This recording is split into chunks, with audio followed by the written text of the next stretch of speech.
Во текот на наредната недела се очекува да пристигне лекот во вид на инјекција фактор 8, наменета за лицата кои боледуваат од тешка форма на хемофилија А, информираат од Министерството за здравство. Лекот го има во доволни количини за болничко, но не и за домашно лекување. Тендерската постапка за набавка на фактор 8 е отпочната уште во јануари годинава, но причини за одоговлекувањето треба да се бараат во Советот за јавни набавки, кој досега дури на 2 пати го поништува тендерот.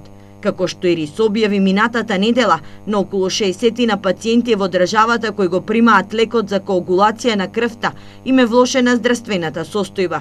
Сдруженијето на хемофиличари алармираше со цел надлежните што поскоро да изнедат решение кое за нив ќе значи живот. Ако навистина го немате тој лек или концентратот за коагулација, вие доаѓате до обилно крварење, особено зглобовите.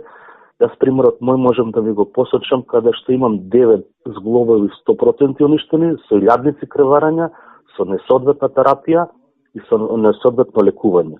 Доаѓате до трајен инвалидитет, јас бев до количка, и така да многу пациенти од тешката форма со хемофилија во моментов се некаде можеби 60-70, од тие сите се со инвалидитети.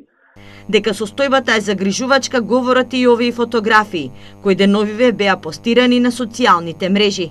Штипјанецот Петар Милев е еден од неколкуте пациенти кои недостатокот од лек го залегна во кревет.